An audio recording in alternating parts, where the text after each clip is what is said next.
ఈరోజు కాంగ్రెస్ పార్టీ తరఫున మేమంతా 16 వార్డుల నుంచి అన్ని రిజర్వేషన్ ప్రకారంగా 16 వార్డులు ఈ రోజుతోటి నామినేషన్లు పూర్తయినాయి. ప్రభుత్వం ఉంది కనుక మాకు తెలిసినంతవరకు 12 సీట్లను మేము గెలుపుతాం. 4 సీట్లు మాత్రం కొంచెం టైట్ ఉంటుంది. 12 సీట్లు పర్ఫెక్ట్ గెలిచి ఆల్రెడీ డిసైడ్ అయిపోయింది. ఆ 4 సీట్ల కోసమే మేము ఇబ్బంది పడుతున్నాం. కొంచెం టైట్ ఉంది కొన్ని వార్డులలో. ప్రభుత్వం తరఫున ఏదైతే మేమైతే ఆ వాగ్దానాలు ప్రభుత్వం ఇచ్చిందో దశల వారీగా చేసుకుంటూ పోతుంది.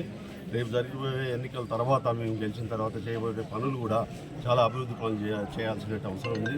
ఈ ప్రాంతానికి ఒక పిల్లలు ఆడుకునే క్రీడా ప్రాంగణం లేదు. తర్వాత పోతే అండర్ డ్రైనేజ్ బాగా డ్యామేజ్ ఉంది. అండర్ డ్రైనేజ్ చేయాల్సిన పని ఉంది తొర్రూరుకు.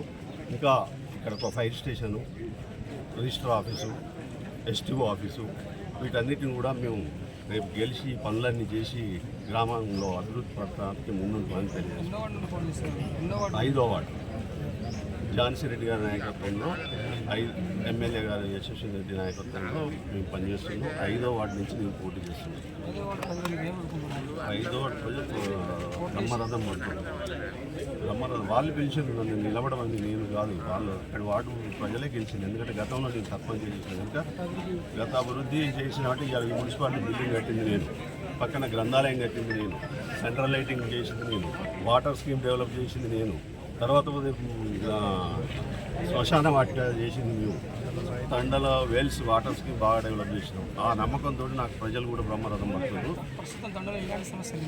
తండలో కొన్ని చిన్న సమస్యలు ఉన్నాయి. చిన్న సమస్యలు అంటే అటు ఒక ఆడిటోరియం ఒకటి లేకుండే, ఎస్సీ కాలనీకి మన ఎమ్మెల్యే గారు ఓపెన్ చేసారు. ఇంకొక ఆడిటోరియం వాళ్ళకి ఇవ్వాలి తప్పకుండా. ఎందుకంటే అన్ని దాంట్లో కమ్యూనిటీ హాల్స్ ఉంది, వాళ్ళకి లేదు.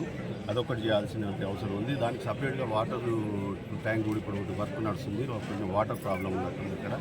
నేను తిరిగినప్పుడు కొన్ని సమస్యలు, కొన్ని చిన్న రోడ్లు ఉన్నాయి, డ్రైన్స్ ఉన్నాయి, ఇవన్నీ పనులు ఉన్నాయి కనుక తప్పకుండా వాళ్ళకి హామీ ఇచ్చి వచ్చినాం. తర్వాత కొద్ది పేద ప్రజలు ఉన్నారు, అందులో వాళ్ళు చదువుకున్న వాళ్ళు ఉన్నారు, విద్యార్థులు ఉన్నారు, చాలామంది మంచి ఆఫీసర్స్ ఉన్నారు. కాకపోతే ఏంటంటే పేద ప్రజలకు కొంతమందికి ఇల్లు లేవు.